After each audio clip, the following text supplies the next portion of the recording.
Prachi good afternoon. घर पे ही बैठे हो? नहीं, बालकनी वाली सीट बुक कैसा?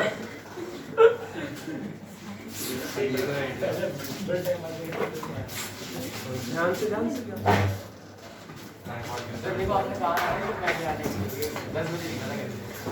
आप भी लेट हो गए। मैं जल्दी नहीं निकला था, बस खराब हो गया। बस तो नहीं, बस खराब हो गया। तो मैं दूसरे भी चढ़ा हुआ खराब हो गया।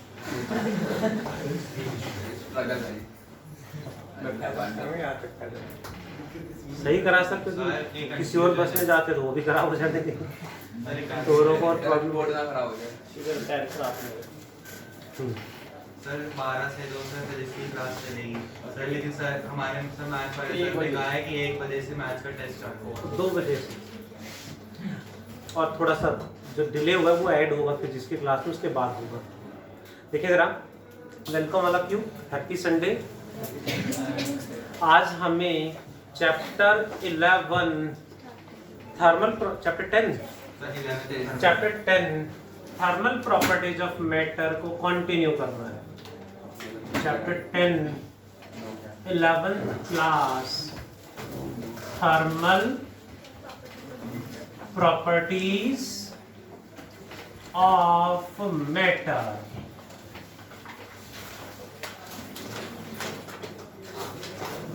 दिस इज, इसमें last topic we have done was latent heat, complete हो गया था। उसके एग्जांपल्स भी हमने पढ़ लिए थे। वाटर के लिए उसकी वैल्यूज क्या होंगी वो भी हमने स्टडी कर लिया था। The next one is we will continue is calorimetry. What is calorimetry? समझते हैं जरा। Calorimetry is the study of heat and specific heat and latent heat. Heat, specific heat, latent heat को study करना is calorimetry. What is its principle? Principle of calorimetry बड़ा simple है, बस उस पे क्वेश्चन बहुत ज्यादा आते हैं। Which chapter it is? Thermodynamics. Thermal properties of matter, chapter 10. 100% question मिलेगा स्कूल एग्जाम्स में, नीट में, जेडब्ल्यू में, हर बार क्वेश्चन है यहाँ से। चैप्टर 10 का मोस्ट इंपोर्टेंट टॉपिक है। ठीक है जी, बहुत सिंपल सा है और कोई भारी भरकम नहीं है, एक लाइन है बस। वो लाइन क्या देखें जरा। In an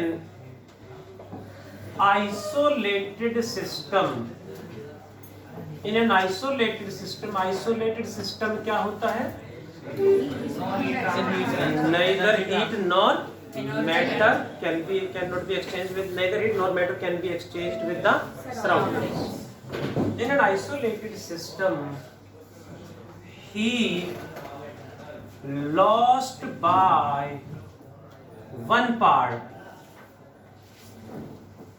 is equal to heat gained by other part or remaining part of system.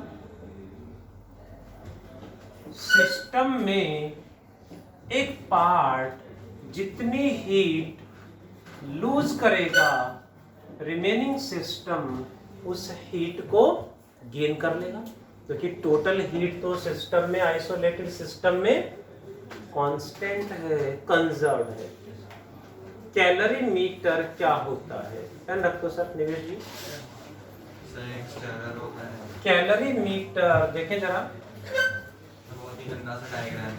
एक कंटेनर लेंगे हम इस तरह से, thick wall, thick isolated walls होती हैं इसकी, इसके बाहर इंसुलेटिंग मटेरियल की एक और कवरिंग होती है, यानी इसके वॉल्स प्लस कवरिंग ये पूरा इंसुलेटिंग है, इंसुलेटिंग है। इंसुलेटिंग वॉल्स के एग्जैक्टली अंदर यहाँ पे मेटालिक कंटेनर होता है। Metallic container generally made up of copper vessel, ठीक है। मेटालिक कंटेनर है और इसके ऊपर जो लिड है, इसके जो ढक्कन है वो भी इंसुलेटिंग होता है। इसके अंदर हम कोई लिक्विड फिल करेंगे, दैट इज साथ में एक स्टेरर भी यूज करते हैं। स्टेरर यानी metallic rod. You can imagine स्टेरर घर में। केमिस्ट्री में सर एक फैन लाइक स्ट्रक्चर था। हाँ सर, तो स्टेरर जो था एक सर फैन। हाँ, तो वही मिक्स करने के लिए जो यूज करते हैं। चम्मच जैसे होती है, वाटर में सॉल्ट या शुगर ऐड करना हो तो चम्मच से घुमाते हैं, वही है। अब उसमें वही फैन लाइक होता है, जिम वाली बोतल में होता है ना नीचे, ध्यान दिया कभी? स्टेरर मिक्स करने के लिए, उसकी जगह चम्मच यूज कर लो, कोई ग्लास रॉड यूज कर लो, कोई मेटालिक रॉड यूज कर लो, जस्ट टू मिक्स, कि कोई दूसरा मटेरियल उसमें डालने तो इजीली मिक्स कर पाए। मटेरियल होता है और एक दो नोट्स निकाल रही होती हैं। हाँ, तो वो चम्मच भी ले सकते हो, वो जरूरी नहीं है एग्जैक्टली। नहीं सर, एक वो जैसे आग लगाने के लिए। एनसीईआरटी में आग लगाने के लिए नहीं पढ़ रहे, नहीं सर, कैरियर बनाने के लिए पढ़ रहे हैं। नहीं सर, वो CV is equal to delta U delta T वाला जो ठीक था। है, ठीक है सर, ठीक है ना जी। देखें जरा, मेटालिक, इसमें जो ये है, ये क्या है? Metallic container. बाहर इंसुलेटिंग वॉल्स होती हैं इसकी, ताकि यहाँ पे heat neither enter nor leave. Insulating walls है जो हीट को एंटर ना करने दे, लीव ना करने दे। स्टीरर की हेल्प से इसको मिक्स करते हैं। अब इसका एक सर्टेन टेम्परेचर है, इसमें हमने एक हॉट एट हाई टेम्परेचर एक आयरन ब्लॉक को हीट करा हाई टेम्परेचर पे, और इसके अंदर डिप करके रिलीज कर दिया, इसके अंदर डिप करा दिया। तो हॉट आयरन ब्लॉक क्या करेगा जी? हीट एब्जॉर्ब करेगा या लूज करेगा? हॉट यानी उसका टेम्परेचर कम है, ज्यादा है, तो वो हीट रिलीज करेगा, लूज करेगा। जितनी हीट ये लूज करेगा उतनी हीट रिमेनिंग सिस्टम बोले तो liquid, metallic container and stirrer, सभी उस हीट को गेन कर लेंगे। हीट एक्सचेंज होनी नहीं है, तो टोटल हीट कंजर्व होगी। Heat lost by one part equal to heat gain by remaining part of system. इतना सा है प्रिंसिपल ऑफ कैलोरीमेट्री। सर एक दूसरा ये था कि एक बकेट में मतलब डाल दिया तो वहाँ पे CP आ जाएगा। हाँ, वो क्वेश्चंस हैं। हाँ, इसके फिर अदर फॉर्म है। यहाँ से क्वेश्चन क्या आएगा, या फिर क्लियर कर दूं, इतने से पार्ट पे क्वेश्चन 100% आएगा। एक एग्जांपल मैं डिस्कस करना चाहूंगा, करना डिस्कस एग्जांपल, क्योंकि टॉपिक खत्म, कैलोरीमेट्री टॉपिक खत्म। ये नहीं पूछेंगे हमसे, इस पे बेस्ड न्यूमेरिकल पूछेंगे। न्यूमेरिकल अब जितना मर्जी कर लो उतने कम है, बहुत ज्यादा इंपॉर्टेंट टॉपिक। मैंने कहा चैप्टर का सबसे इंपॉर्टेंट टॉपिक है, मॉड्यूल दे दो। एक न्यूमेरिकल मॉड्यूल में से डिस्कस कर देता हूँ, जो कि एनसीईआरटी का भी क्वेश्चन होगा, ताकि हम इजीली समझ पाए। कम से कम भी 8 से 10 numericals, hope you are listening, 8 से 10 न्यूमेरिकल अटेम्प्ट करेंगे, तब जाके न्यूमेरिकल्स आपसे बनने स्टार्ट होंगे। तो थोड़ा सा घुमाएंगे, आसान क्वेश्चन थोड़ा सा घुमाते अटक जाओगे, तो हमें प्रैक्टिस करनी पड़ेगी। और न्यूमेरिकल मैं फिर कहूँगा 100% आना है। करें जी क्वेश्चन, देखो जरा, मॉड्यूल में से बहुत सारे क्वेश्चन है, हम कर लेते हैं क्वेश्चन नंबर मॉड्यूल में से 5151। सामने ध्यान प्लीज, पेन मत चलाओ। Determine the resulting temperature when 150 gram of ice, 150 gram ice at 0 degree Celsius is mixed with 300 gram of water is mixed, यानी ऐड कर दिया 300 gram water at 50 degree Celsius. Hope you are getting. Mix कर दिया तो resultant temperature क्या होगा ये निकालना है. Find the resultant temperature. करें solve. Yes common temperature, final temperature क्या होगा. Which one lose heat. Ice. Water जिसका टेम्परेचर ज्यादा वो हीट को रिलीज करेगा, लूज करेगा, और जिसका टेम्परेचर कम है वो हीट को गेन करेगा, एब्जॉर्ब करेगा. ठीक है. तो ये हीट रिलीज करेगा और कम करते करते 300 ग्राम वाटर एट फाइनली मान लेते हैं T डिग्री सेल्सियस हो जाएगा. हीट रिलीज करेगा तो इसका टेम्परेचर कम होगा. कितनी हीट रिलीज करेगा. Let me take Q1. Formula क्या होगा. स्पेसिफिक हीट या लेटेंट हीट. टेम्परेचर चेंज हो रहा है तो स्पेसिफिक हीट का फॉर्मूला लगाएंगे. क्या था. SM delta T. Specific heat का फॉर्मूला लास्ट क्लास में पढ़ा था. SM डेल्टा T आएगा.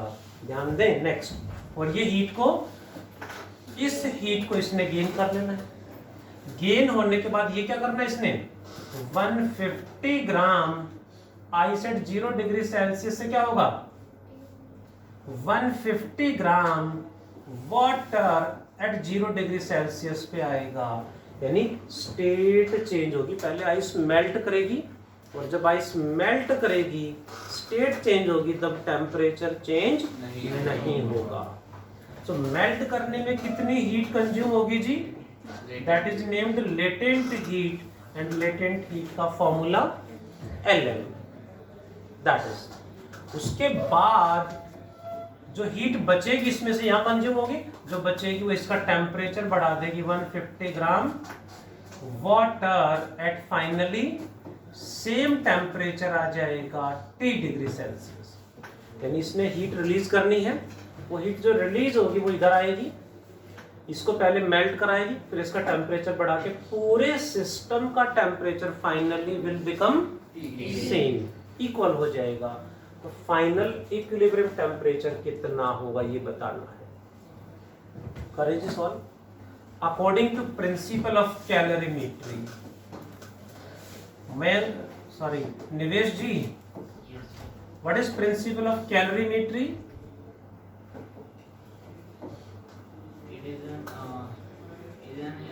Isolated system in which heat is lost from one part and remaining part will heat gain.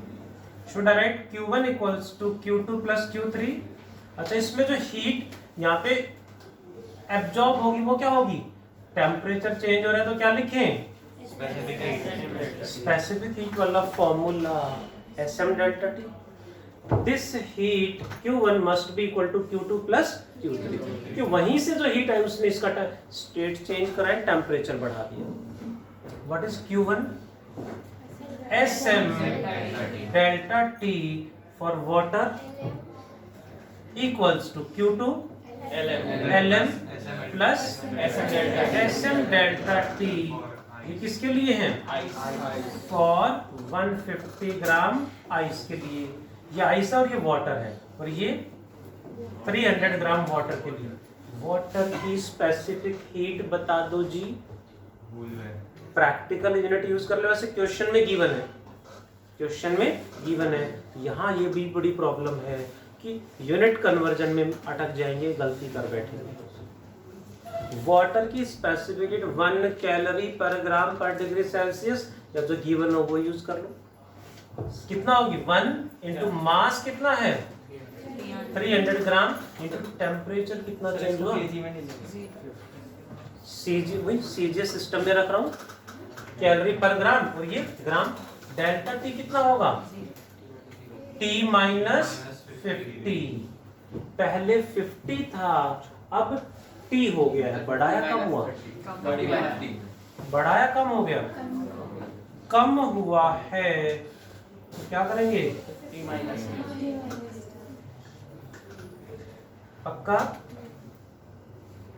50 minus T equals to latent heat of ice is 80 calorie per gram into mass 150 gram plus specific, ये तो water बन गया, तो water की specific heat same वही 1 into mass कितना 150 gram into change in temperature, 0 से T पे गया है, तो T माइनस 0 इज T हो जाएगा, T माइनस 0 होना exactly, T minus 0 is T ही रहेगा।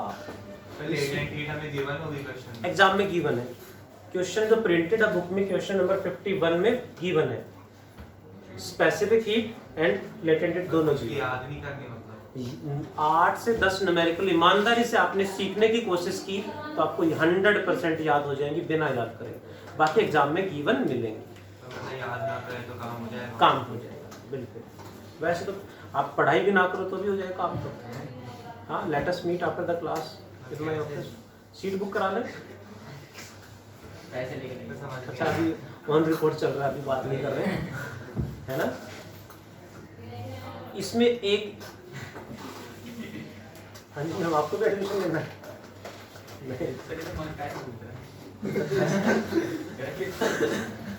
बाय सॉल्विंग इस इक्वेशन में एक ही वेरिएबल है जी, दैट इज टी। अब प्लस माइनस मल्टीप्लाई डिवाइड तो करना आता ही होगा, नहीं आता है तो प्लीज ज्वाइन माय कैलकुलेशन वाला batch, plus minus that had started. हाँ, प्लस माइनस मल्टीप्लाई डिवाइड में देखता हूँ ये सब कर लेते हैं, यहाँ आके गलती करते हैं मोस्टली बच्चे। तो क्यों करते हैं, उसका रीजन है इतना, अरे याद हो गया, मल्टीप्लाई डिवाइड एग्जाम में कर लेंगे, हो चुका जी।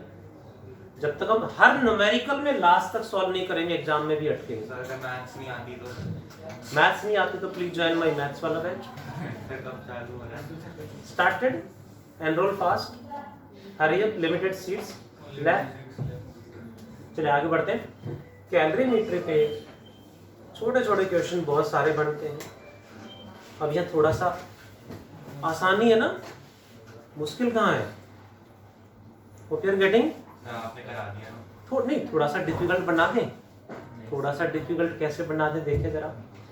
इसका ये तो सेम है, इसका जो मास है वो 100 ग्राम ले लेते हैं, 150 और 300 का 100 ग्राम ले लेंगे एंड टेम्परेचर 20 डिग्री सेल्सियस ले लेंगे।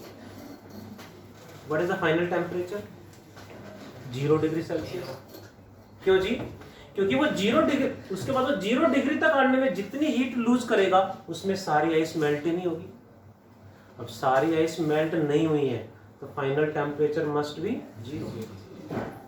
फिर क्वेश्चन और बना देंगे, what mass of ice left, what mass of ice didn't melt, बताओ जी, या कितनी मेल्ट होगी ये पूछ लेंगे। तो क्वेश्चन थोड़ा थोड़ा घुमा के बहुत सारे बनते हैं।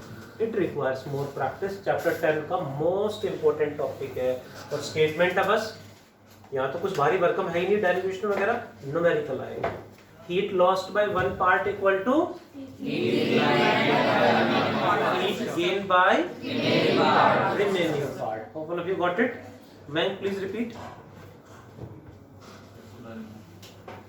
सुना नहीं, कहाँ कान बंद कर लिए? पढ़ के बता दो।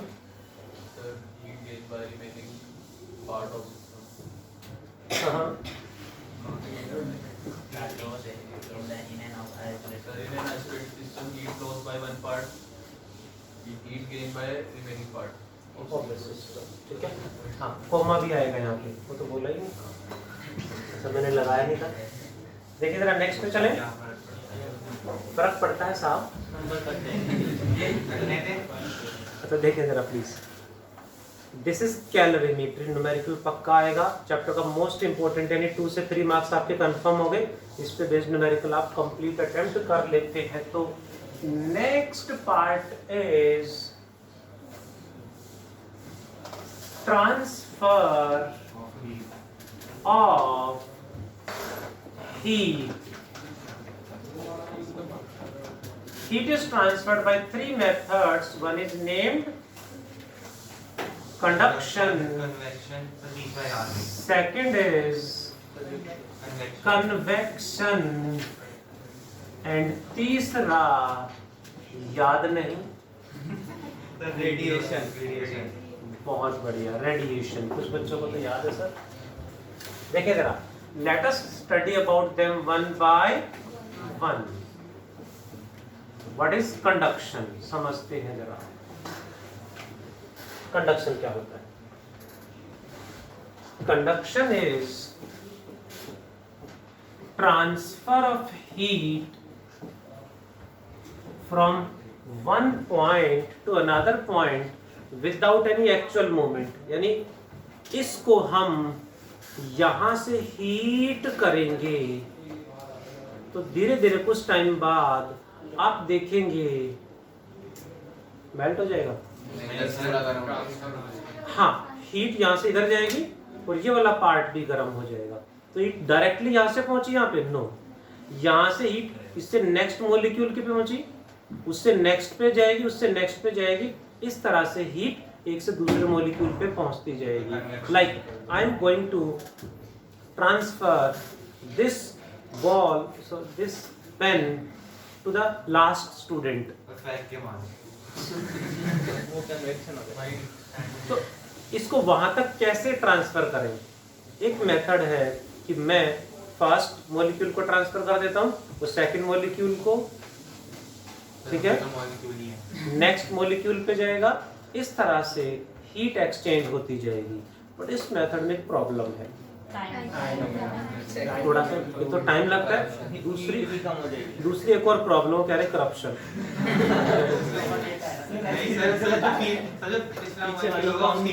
बीच में रख लेंगे। हाँ, कि यहाँ से मैंने 10 जूल हीट 100 जूल हीट भेजी, तो उनमें से कुछ हीट उन्होंने अपने पास रख ली, बाकी आगे भेज दी।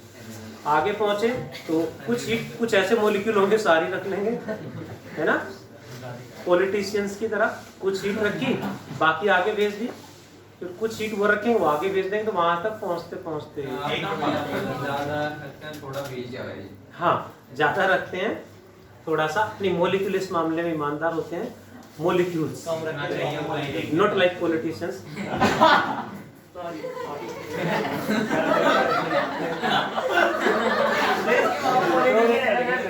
होता है थोड़ा सा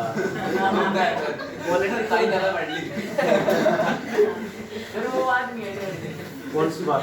फिर इसके बाद पॉलिटिशियन है ना इसके। चलिए, let me take care. Actually let me clear, मेरे भी बहुत क्लोज ऐसे हैं जो पॉलिटिशियंस हैं, एंड एक्सट्रीमली क्लोज। तो ऐसा नहीं है, तो ऐसे मान सकते घर में ही है, बट इट डजंट मीन कि हम जो रियलिटी उसे ना बोले। मैंने पहले भी कहा था कि हमारा काम आपको किसी पार्टिकुलर पॉलिटिशियंस की तरफ डाइवर्ट नहीं करना। हमारा काम यहाँ पे है आपको मेंटली स्ट्रॉन्ग बनाना, ताकि आप खुद जज कर पाए what is right what is wrong. ठीक है, सही गलत को सीखना हमने। एंड सबसे पहले let us make ourself a human being. ठीक है, intelligent then other social other animals. तो वही हमें रहना है, वही हमें बनना है। टॉपिक पे आते हैं। सारे पॉलिटिशियन अच्छे बुरे नहीं होते, कुछ पॉलिटिशियन अच्छे भी होते हैं। सर पेरेंट्स के लिए तो हम जानवर ही रहेंगे फिर भी। सोशल एनिमल, हाँ सर, सामाजिक प्राणी। नहीं सर, हमें बस यही स्पेशल चीज़ हम बोल सकते हैं। सही बात। बोलने देते हैं घर पे? अच्छा, अभी तो बोलने देते हैं, तो शादी के बाद नहीं बोलने देते? मैं तो बोल रहा हूँ घर में नहीं बोलने देते। शादी के बाद तो सुनना पड़ता है। अच्छा, ठीक है सर।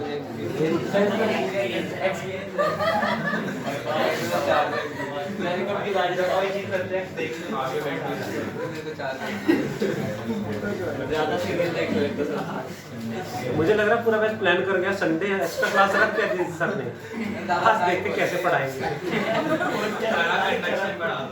है ना। घर से पेरेंट्स परेशान करते हैं, यहाँ पे टीचर, स्कूल में टीचर, हम देखते हैं इनको। चलिए देखिए जरा प्लीज। ही, जैसे हम इस मार्कर का बॉल को लास्ट स्टूडेंट तक ट्रांसफर करते हैं 1 by 1, दैट इज कंडक्शन। जी sir. Next is that is conduction convection क्या है?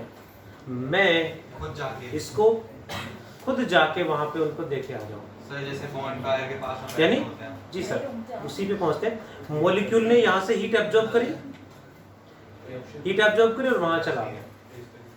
दूसरा मॉलिक्यूल आया, उसने हीट एब्जॉर्ब करी, उधर चला गया। That is convection. Third one is radiation. इसको मैं डायरेक्टली यहाँ से थ्रो कर दूँ, डायरेक्टली उनके पास भेज दें। This method is known as radiation. Hope you got? Slow ही कर दो सर, उसको डिस्टरबेंस रहेगा। सर ये तंग करते रहते हैं, कहते हैं जल्दी से वो ज्यादा कर बड़ा अभी बाहर देख लेंगे।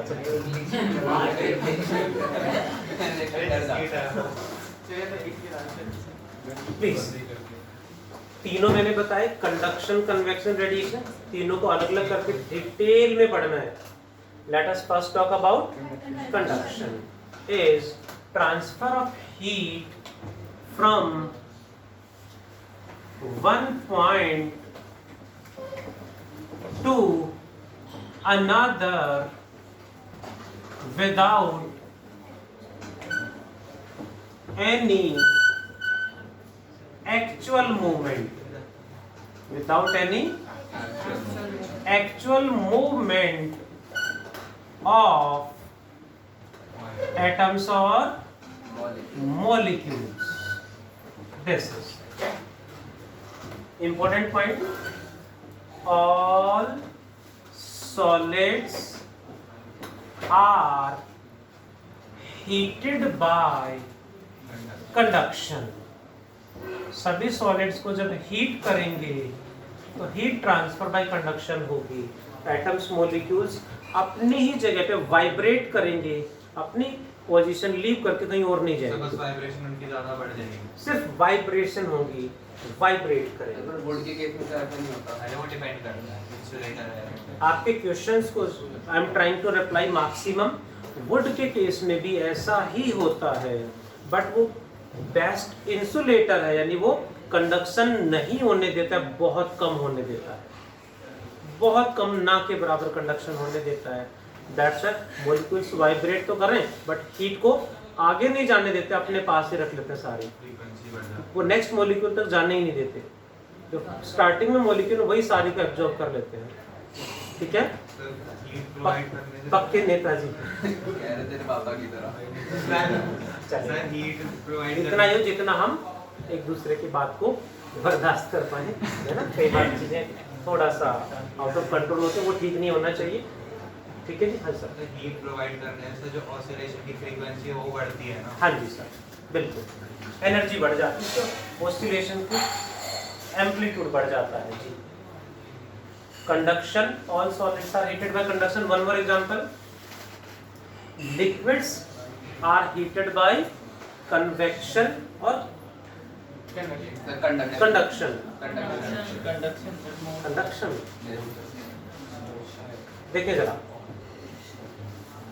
One more example is mercury, Hg is the only metal in liquid form. Liquids are heated by convection generally. Conduction. Liquids, all solids are heated by conduction. All liquids are heated by convection except mercury. Mercury को जब heat करेंगे, liquid है लेकिन heat करेंगे तो उसके atoms, molecules move नहीं करते, अपनी जगह पे रहते हैं, heat exchange करते हैं. So this is exception. Conduction का example है. One more example, all liquids heated from top is also conduction. Liquid को जनरली कैसे गर्म करते हैं? किसी कंटेनर में फिल करा और बर्नर, गैस बर्नर पे रख दिया, यानी जनरली लिक्विड्स को हम नीचे से हीट करते हैं, तो वो कन्वेक्शन है। बट ऊपर से गर्म करेंगे, लाइक हमने कंटेनर में लिक्विड रखा और ऊपर एक हॉट ऑब्जेक्ट रख दिया उसके ऊपर कांटेक्ट में, तो अब मॉलिक्यूल मूव नहीं करेंगे, अब जो पूरा लिक्विड गर्म होगा दैट इज बाय कंडक्शन। ऊपर से हीट करेंगे लिक्विड को तो वो कंडक्शन होगा। सन की रेडिएशन से जो होता है, सन की रेडिएशन जो होता है वो रेडिएशन है, वो अलग पढ़ेंगे उसको, वो रेडिएशन वो मेथड ही अलग है। Please we are talking about नहीं होता है मीडियम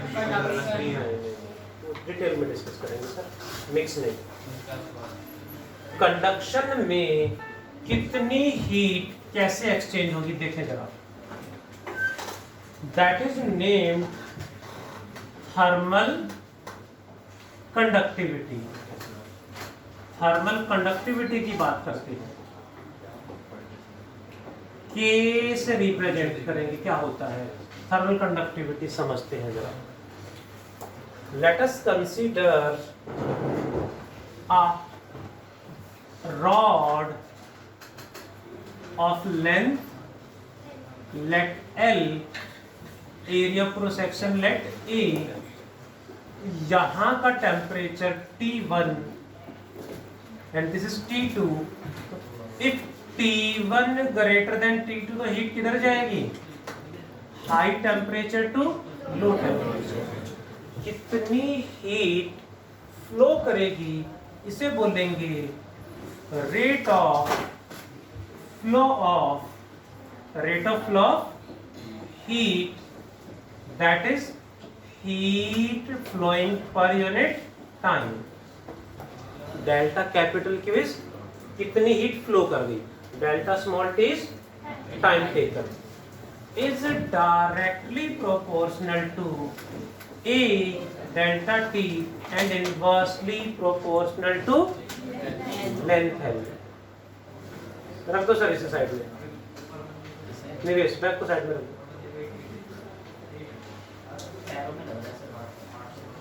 अब तभी तो कह रहा हूँ साइड में रख दो, पीछे डेस्क रखा आपके लिए, बस ठीक करा। उधर रखते तो एक शीट एक्स्ट्रा बुक हो जाती, उसके लिए एक्स्ट्रा। ए क्या है, area cross section of the generally hot face या of the rod, delta T temperature difference है T1 minus T2 by L is the length of the rod. ध्यान दें, proportionality constant is K into A delta T by L। यहाँ ध्यान दें, delta small t time delta capital T is the temperature difference, delta K is the proportionality constant known as, क्या बोलेंगे, coefficient of thermal conductivity, coefficient of thermal conductivity। वहाँ पे आपने K1 पे लिखा हुआ है, वो सर आपको ध्यान शायद सही से दिखाई मेरा K ही है। यहाँ देखें जरा please everyone, what is delta T, temperature difference T1 minus T2 divide by L कहते हैं तो क्या बनेगा, लेंथ से डिवाइड करेंगे तो क्या बोलते हैं, temperature gradient. Divide by length कभी भी आ जाए तो हमेशा ग्रेडियंट को कहा जाता है। So this become temperature gradient and K is the coefficient of thermal conductivity। What is its SI unit? इसकी SI यूनिट क्या होगी, डायरेक्टली आपके सामने फॉर्मूला है, easily we can do that. देखिए जरा SI यूनिट क्या होगी, तो K का फॉर्मूला क्या बनेगा, delta Q by delta small t as it is, L ऊपर मल्टीप्लाई में जाएगा और डिवाइड में A delta capital T, delta Q यानी joule, length metre by delta small t second, area metre square and delta capital T is kelvin और पर degree Celsius, degree Celsius sorry. तो ये बनेगा, मीटर से एक मीटर कट जाएगा, joule पर सेकंड पर मीटर पर केल्विन। जूल पर सेकंड को वॉट कह देते हैं, so it can be written as 1 watt पर मीटर पर केल्विन। ध्यान दें, थर्मल कंडक्टिविटी का सिंबल इज K और केल्विन के लिए भी सिंबल K ही है। हमें ध्यान रखना है कि कौन सा K कहाँ किस को रिप्रेजेंट कर रहा है। that is coefficient of thermal conductivity.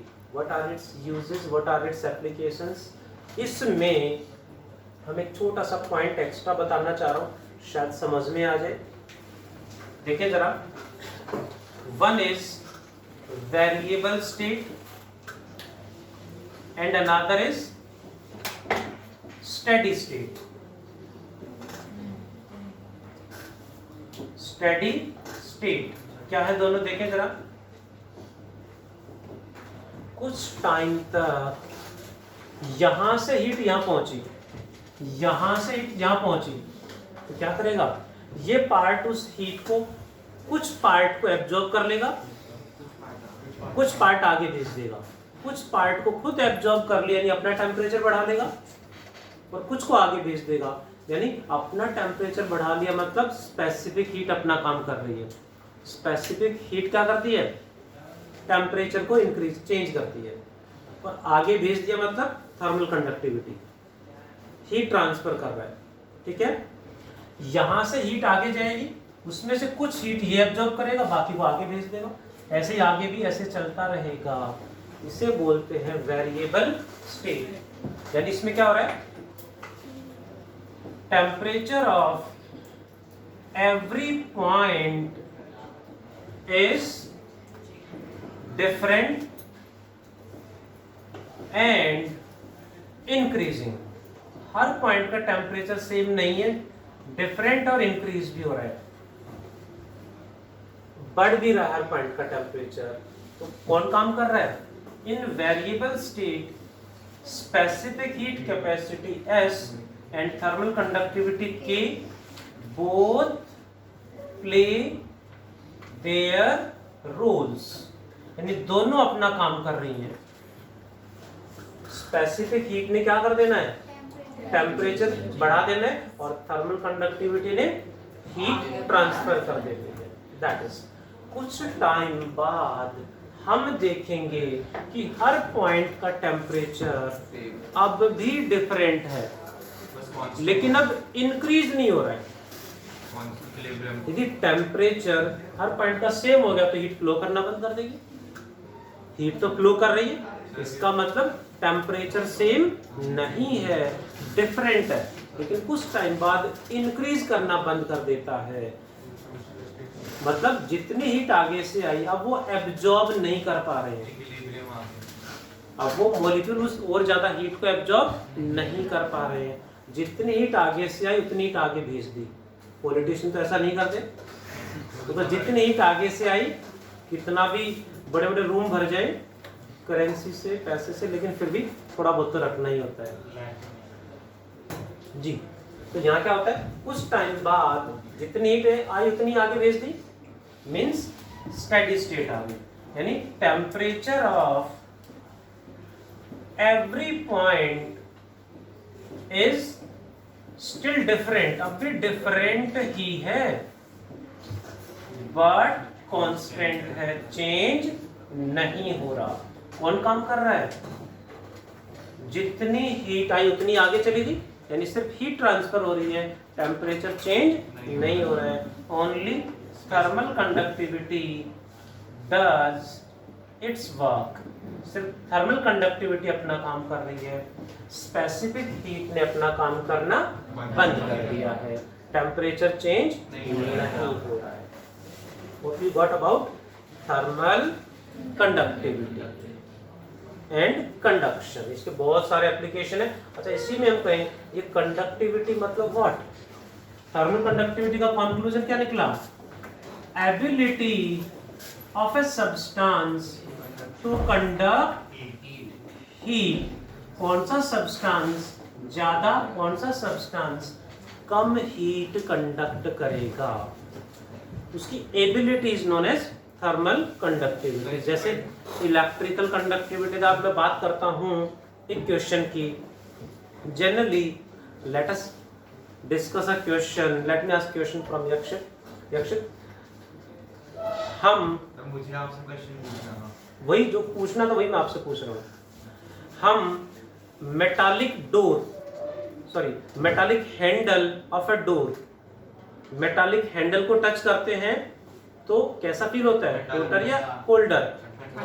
Colder.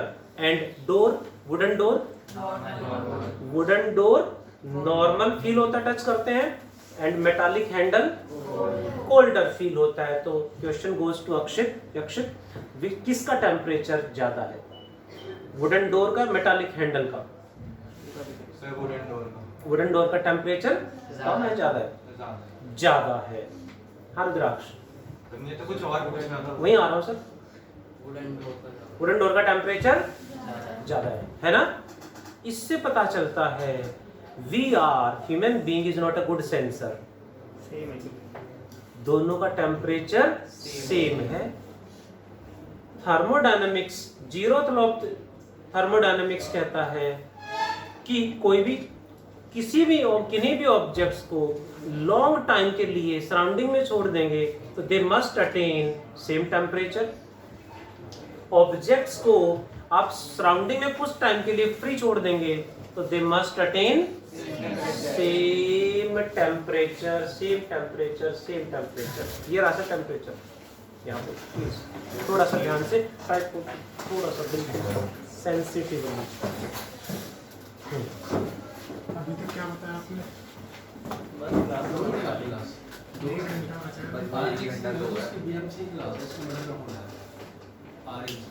भेजो सर, जरूरी है वो तो, बहुत ज़्यादा जरूरी है. ठीक है, देखें जरा प्लीज.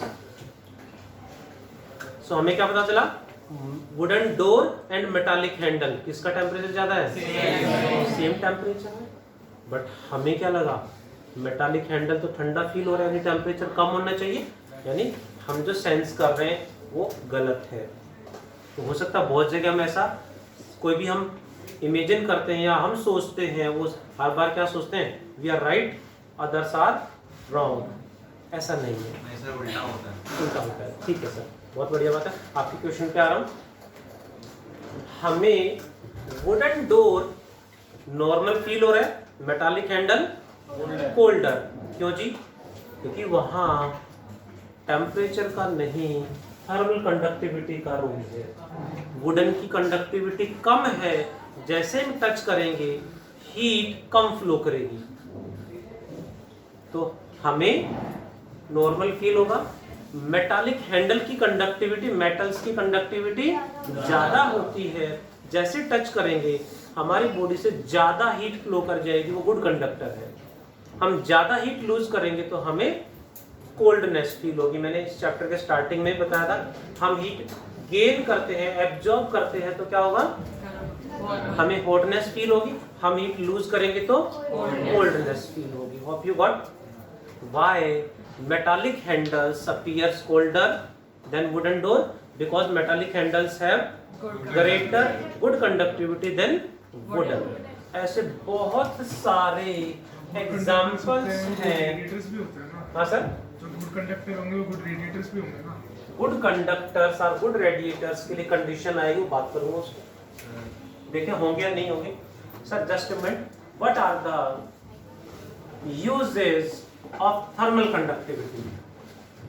थर्मल कंडक्टिविटी के यूज क्या है? पहला तो यही हो गया. क्या लिखेंगे? Metallic handles appear colder then wooden door. Next is, you know blanket started using. No sir. हाँ सर, बट एसी जरूर चलेगा. नहीं सर वो भी नहीं चल रहा. तो वो नहीं चल रहा जी. तो उसमें क्या है देखें जरा, अ double layer blanket, double layer blanket is warmer than single layer blanket, even both of them have total same thickness. दोनों की टोटल थिकनेस दोनों की सेम है, बट एक में सिंगल लेयर है, दूसरे में हाफ आपकी दो लेयर ज्वाइन करके बनाई वहाँ है. पे ज़्यादा एयर को ट्रैप, हाँ बहुत बढ़िया. Answer is what? Air trap होगी वहाँ. डबल लेयर ब्लैंकेट में दोनों लेयर्स के बीच में एयर की एक लेयर आ जाएगी बीच में, and air is bad conductor of heat, insulator of heat. So जो एयर की लेयर है वो हीट को एक्सचेंज नहीं होने देती. That's why in winters birds in winters, birds generally sit with their wings with swallow wings, यानी wings को फैला के बैठते हैं ताकि उनकी बॉडी और विंग्स के बीच में एयर ट्रैप हो जाए, जो एयर उनकी बॉडी से हीट को बाहर सराउंडिंग में एक्सचेंज ना होने दे। इसी तरह से हम अक्सर देखते हैं कि हमारे जो पहले अक्सर देखते थे, अभी मम्मा है या बड़े हैं, वो शॉल ऐसे उड़ के रहते हैं, बहुत हैवी जैकेट नहीं पहनते, एक पतला सा शॉल उन्होंने ओढ़ा और काम चल जाता उनका। हिल एरिया में तो आप देखते हो कि वैसे कपड़े पहनते हैं जो थोड़े से खुले से होते हैं। उसमें क्या होता है जी, उसमें क्या होता है कि जैसे मैंने शॉल ढका तो शॉल जो भी कपड़ा है और हमारी बॉडी के बीच में एयर ट्रैप हो गई। Air is bad conductor of heat, हमारी बॉडी की हीट को बाहर एक्सचेंज नहीं होने देती। अक्सर हम देखते थे पहले जो स्वेटर वगैरह घर में बनाते थे, या जो अभी जो मशीन मेड होते हैं उनमें छोटे छोटे होल्स होते हैं, उन होल्स में एयर ट्रैप हो जाती है जो हमारी बॉडी की हीट को एक्सचेंज नहीं होने देती। ऐसे there are large number of applications of thermal conductivity. कुछ और एक क्वेश्चन था। आपका क्वेश्चन क्या है, एक बार सुन लेते हैं जी, बताएं सर। वुड एक सॉलिड है। वुड एक सॉलिड है, ग्रेट, सर पता नहीं था। कंडक्ट करनी चाहिए हीट। अब देखो यहाँ हम नोट डाउन करें प्लीज, थोड़ा सा कॉन्ट्राडिक्ट कर रहे हैं। All solids are good conductor, आप ये कह रहे हैं? नहीं सर, वो मतलब वो कंडक्ट करेगा, ये भले बॉडी से करेगा, लेकिन सर उसके बाद वो जल क्यों रहा है? क्योंकि वो कंडक्ट नहीं कर पा रहा है, वो हीट को कंडक्ट होने नहीं देता। जितनी भी हीट आई वो खुद ही रखेगा। अब एक लिमिट से पैसा आ रहा है, उसको रखते जाओगे पकड़े जाओगे, एक दिन रेट पड़ेगी, खाली हो रेट पड़ेगी, पकड़े जाओगे। तो भैया कि वो उसकी एबिलिटी ही नहीं है हीट को कंडक्ट करने की, नहीं है, तो जितनी आई वो रखना चाहेगा तो एक टाइम के बाद उसका टेम्परेचर बर्निंग टेम्परेचर से ज़्यादा हो जाएगा, बर्न आउट हो जाएगा, है ना? तो रेट वालों को भी पैसे दिला देंगे। जी सर। सलमान राज आ रहा है।